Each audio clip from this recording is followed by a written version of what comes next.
Kejagung bantah penetapan tersangka Tom Lembong politisasi. Penyidik kerja berdasar alat bukti. Kejagung tetapkan Tom Lembong tersangka korupsi impor gula. Kejaksaan Agung, Kejagung, menetapkan mantan Menteri Perdagangan Thomas Trikasih Lembong, TTL, atau Tom Lembong sebagai tersangka kasus dugaan korupsi impor gula. Kasus ini terkait dengan impor gula ketika Tom Lembong menjabat Mendak pada 2015 hingga 2016.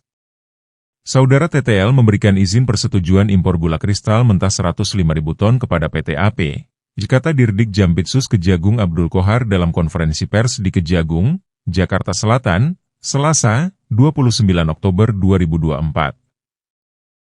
Qohar mengatakan impor itu dilakukan saat Indonesia surplus gula. Dia menyebut gula kristal mentah itu kemudian diolah menjadi gula kristal putih. Dia juga mengatakan impor gula kristal putih seharusnya hanya dilakukan BUMN, namun Tom Lembong mengizinkan PT AP. Dia menyebut impor gula kristal mentah itu juga tidak melalui rapat koordinasi instansi terkait dan tanpa rekomendasi Kementerian Perindustrian. Pada Desember 2015, Kemenko Perekonomian menggelar rapat yang salah satu pembahasannya ialah soal Indonesia akan kekurangan gula kristal putih pada 2016. Qohar mengatakan dia selaku Direktur Pengembangan Bisnis Perusahaan Perdagangan Indonesia, PPI, memerintahkan bawahannya melakukan pertemuan dengan perusahaan swasta yang bergerak di bidang gula. Dia mengatakan seharusnya untuk mengatasi kekurangan gula, yang diimpor adalah gula kristal putih. Tapi, impor yang dilakukan adalah gula kristal mentah. Setelah itu, gula kristal mentah tersebut diolah oleh perusahaan yang hanya memiliki izin mengelola gula kristal rafinasi. Setelah gula diolah, PT PPI seolah-olah membeli gula tersebut. Padahal, gula itu dijual 8 perusahaan itu menjual gula ke masyarakat dengan harga Rp16.000 yang lebih tinggi dari HET saat itu, yakni Rp13.000. Dia menyebut PT PPI mendapat fee dari perusahaan yang mengimpor dan mengelola gula tersebut. Kerugian negara dalam kasus ini sekitar Rp400 miliar. Menetapkan status saksi terhadap 2 orang menjadi tersangka karena telah memenuhi alat bukti bahwa yang bersangkutan melakukan tindak pidana korupsi. Adapun kedua tersangka tersebut ialah TTL selaku Menteri Perdagangan 2015 hingga 2016, diucapnya. Kedua, tersangka atas nama CS, Charles Sitorus, selaku Direktur Pengembangan Bisnis pada PT PPI periode 2015 hingga 2016, disambungnya. Kejaksaan Agung, Kejagung, mengungkapkan dosa yang dilakukan mantan Menteri Perdagangan Thomas Lembong hingga akhirnya ditetapkan sebagai tersangka kasus impor gula. Direktur Penyidikan Jaksa Agung Muda Bidang Tindak Pidana Khusus Abdul Qohar menuturkan pria bernama lengkap Thomas Trikasih Lembong itu menyalahgunakan wewenang dalam menangani kebijakan importasi gula tahun 2015 hingga 2016.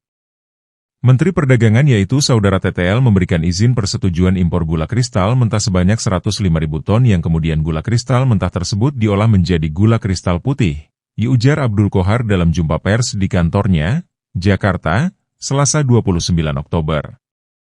Abdul Qohar menjelaskan sesuai keputusan Menteri Perdagangan dan Menteri Perindustrian nomor 257 tahun 2014, yang diperbolehkan melakukan impor gula kristal putih adalah badan usaha milik negara, BUMN. Akan tetapi, Tom Lembong disebut justru memberikan persetujuan ke perusahaan swasta yang melakukan impor. Dan impor gula kristal tersebut tidak melalui rapat koordinasi atau rakor dengan instansi terkait, serta tanpa adanya rekomendasi dari Kementerian Perindustrian guna mengetahui kebutuhan real gula di dalam negeri, kata Abdul Qohar. Ia menuturkan pada 28 Desember 2015 dilakukan rakor yang dihadiri oleh jajaran di bawah Kementerian Koordinator Bidang Perekonomian. Salah satu pembahasannya yaitu Indonesia pada tahun 2016 kekurangan gula kristal putih sebanyak 200.000 ton. Pada bulan November sampai Desember 2015, lanjut Abdul Qohar, tersangka CS selaku Direktur Pengembangan Bisnis PT Perusahaan Perdagangan Indonesia, PPI, memerintahkan staf senior manajer bahan pokok PT PPI atas nama P untuk melakukan pertemuan dengan 8 perusahaan swasta yang bergerak di bidang gula. Padahal, dalam rangka pemenuhan stok dan stabilisasi harga seharusnya diimpor adalah gula impor putih secara langsung dan yang boleh melakukan impor tersebut hanya BUMN, imbuhnya. Abdul Qohar mengungkapkan izin industri ke 8 perusahaan swasta yang mengelola gula kristal mentah menjadi gula kristal putih tersebut sebenarnya adalah gula kristal rafinasi yang diperuntukkan untuk industri makanan, minuman dan farmasi. Setelah ke-8 perusahaan tersebut mengimpor dan mengelola gula kristal mentah menjadi gula kristal putih, selanjutnya PT PPI seolah-olah membeli gula tersebut padahal senyatanya gula tersebut dijual oleh perusahaan swasta ke pasaran atau masyarakat melalui distributor yang terafiliasi dengannya, dengan harga Rp26.000 per kilogram, lebih tinggi dari HET, harga eceran tertinggi, saat itu Rp13.000 per kilogram dan tidak dilakukan operasi pasar, tutur Abdul Qohar.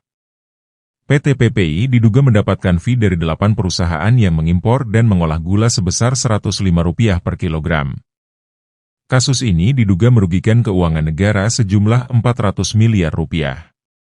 Tom Lembong dan tersangka CS disangka melanggar Pasal 2 Ayat 1 atau Pasal 3 Undang-Undang Pemberantasan Tindak Pidana Korupsi, UU Tipikor, Jo Pasal 55 Ayat 1 pertama KUHP. Keduanya langsung ditahan untuk waktu 20 hari pertama di Rumah Tahanan Negara, Rutan, Salemba. Kejagung bantah penetapan tersangka Tom Lembong politisasi, penyidik kerja berdasar alat bukti. Direktur Penyidikan Jampitsus Kejaksaan Agung, Kejagung, RI, Abdul Qohar membantah penetapan tersangka mantan Menteri Perdagangan, Mendak, RI 2015 hingga 2016, Thomas Trikasih Lembong alias TTL dan Direktur Pengembangan Bisnis PT PPI, CS dalam kasus dugaan korupsi importir gula di Kementerian Perdagangan, Kemendak, bukanlah politisasi. Ia menekankan bahwa tim penyidik bekerja berdasarkan alat bukti dan tidak terkecuali siapapun pelakunya. Bahwa penyidik bekerja berdasarkan alat bukti, itu yang perlu digarisbawahi. Tidak terkecuali siapapun pelakunya ketika ditemukan bukti yang cukup, maka penyidik pasti akan menetapkan yang bersangkutan sebagai tersangka, kata Abdul Qohar kepada awak media di Kejagung, Jakarta, Selasa, 29 Oktober 2024. Saya ulangi, tidak memilih atau memilah siapapun itu, sepanjang memenuhi alat bukti yang cukup, imbuhnya.